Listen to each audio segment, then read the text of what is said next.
नहीं जानता है, हम नहीं जानते हैं कि एक दिन में हम कितने पाप करते हैं।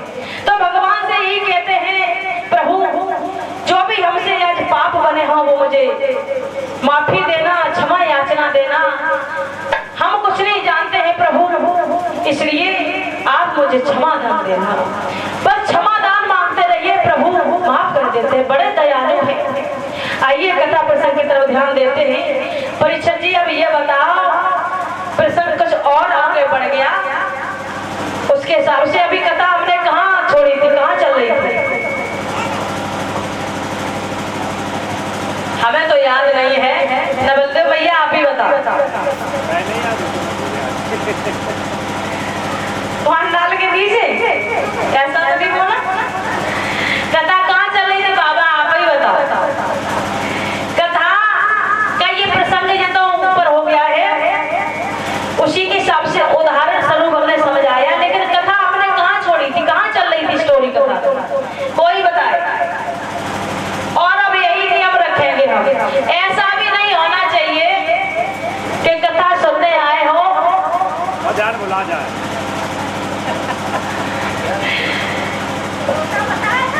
और यहाँ तक कथा सुन रहे हैं, आज जब तक बैठे हो बड़ा आनंद आ रहा है, बहुत अच्छी कथा लग रही है। और जैसे ही आरती हुई, प्रसाद लिया, खड़े हुए, जेब झाड़े, पेट साफ किया, घर पर चले गए। मतलब इसका ये जो सुना, जो समझा, यही छोड़ दिया मंदिर में, गेट के बाहर कुछ नहीं याद। आज क्या कथा में सुना, आज कौन सा प्रसंग चला, कुछ मालूम नहीं। ऐसा भी नहीं होना चाहिए। एक बार हम कथा करने गए तो वहाँ एक भैया थे, वो 7 दिन तक कथा सुनने आए। एक दिन उनका ऐसा हुआ, मिस हो गया, नहीं आ पाए। तो उन्होंने अपने पड़ोसी से पूछा, भैया आज हम नहीं जा पाए, आज हमारी कथा का मिस हो गया, तो ये बताओ आज दीदी ने कौन सा प्रसंग सुनाया था। तो कहने लगा, भैया आज कथा में इतना आनंद आया, इतना आनंद आया, आपको क्या बताऊं, बहुत आनंद, अरे बहुत सुंदर कथा हुई, आपको क्या बता, बड़ी बढ़िया कथा हुई। उसने कहा, भैया अच्छी तो हुई, जो बता प्रसंग कौन सा चल रहा था। अरे भैया हम जब कह रहे इतनी सुंदर कथा हुई, क्या बता। अरे सुंदर तो हुई कथा, कहानी कौन सी कही शास्त्री जी ने, कौन सा प्रसंग चल रहा था।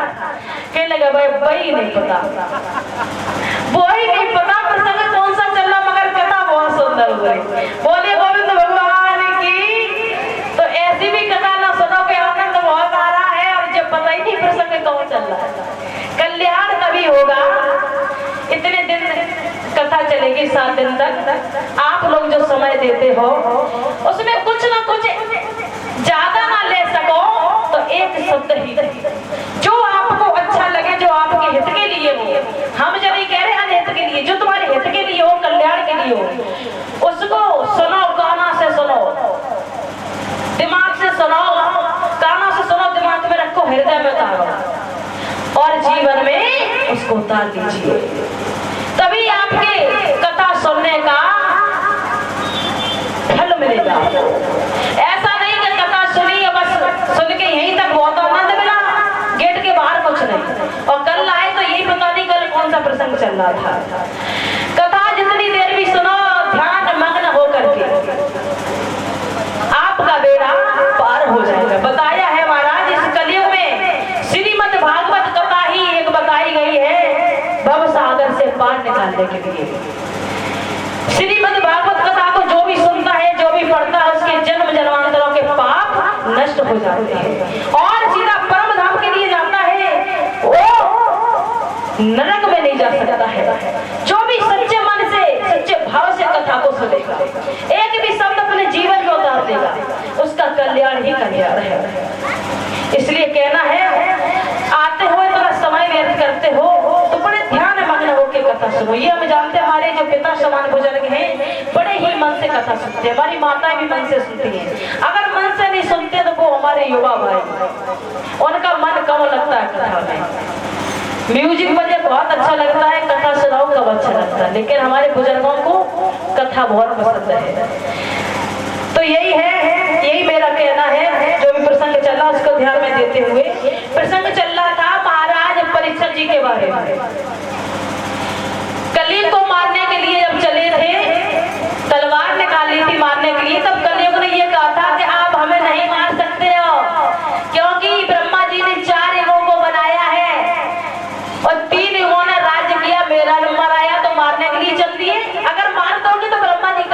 छूटा हो जाएगा, इसलिए आप हमें नहीं मार सकते हो।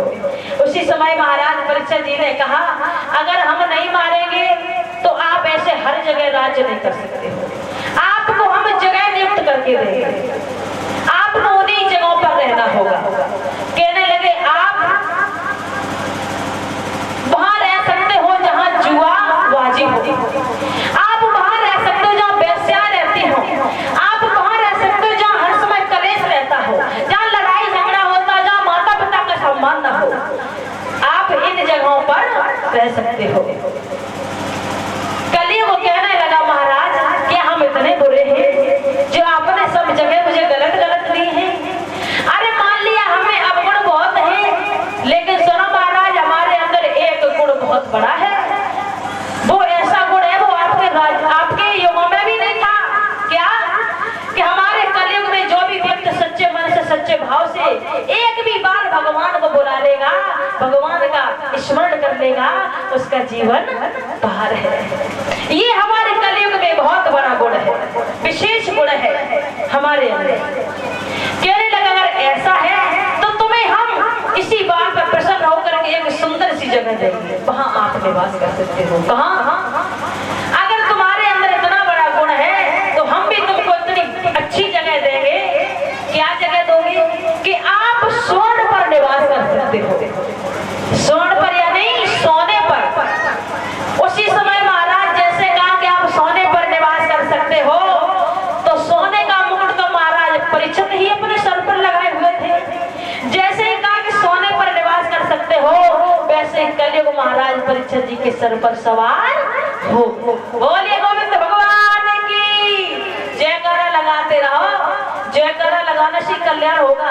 यहाँ एक बात और बताएं, आप सब लोग भगवान का भजन करते, सब लोग करते हैं।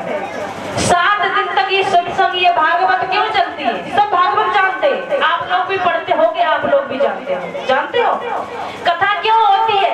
इन 60 दिनों में सब लोग इकट्ठे होंगे, ज्यादा नहीं तो 7 दिन तो भगवान का नाम ले ही लोगे।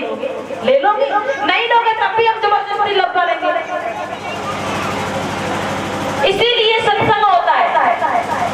वैसे आप लोग इतने कार्य में बिजी रहते, भगवान का नाम नहीं ले पाते। वैसे तो सब लोग पूजा पाठ करते, जो नहीं ले पाते उनके लिए बहुत अच्छा मार्ग है कि चलो कथा भागवत हमारे गांव में हो रही है, इसी के नाम से 7 दिन भगवान का नाम लेंगे। ज्यादा नहीं ले पाएंगे, 7 दिन तो लेते ही रहेंगे, इसी से कुछ तो कल्याण मिलेगा। तो बस यही है। जैसे ही परीक्षित जी के सर पर सवार हुआ, परीक्षित जी की बुद्धि खराब हो गई, बुद्धि बदल गई।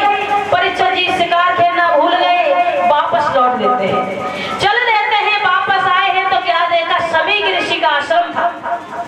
सभी ऋषि का आश्रम देखा, महाराज परीक्षित जी को बहुत तेज प्यास लगी हुई थी। सभी ऋषि को देखा, वो भगवान के भजन में मग्न थे, भगवान का भजन ध्यान कर रहे थे। परीक्षित जी कहने लगे हैं सभी ऋषि, महाराज मुझे पानी पीना है, मुझे बहुत तेज प्यास लगी है, मुझे पानी दे दो। लेकिन वो क्या सुने, वो तो भगवान के भजन में मग्न थे। फिर से कहने लगे हैं महाराज परीक्षित जी कि आपको सुनाई नहीं देता, हम पानी मांग रहे हैं, मुझे बहुत तेज प्यास लगी है। सभी ऋषि ने नहीं सुना महाराज, क्योंकि वो भगवान के ध्यान में लीन थे। उसी समय महाराज परीक्षित क्या कहने लगे, देखो कितना ढोंगी बाबा है, देखो कितना ढोंग कर रहा है, मेरी सब बात सुन रहा है, पानी नहीं दे रहा है। उसी समय महाराज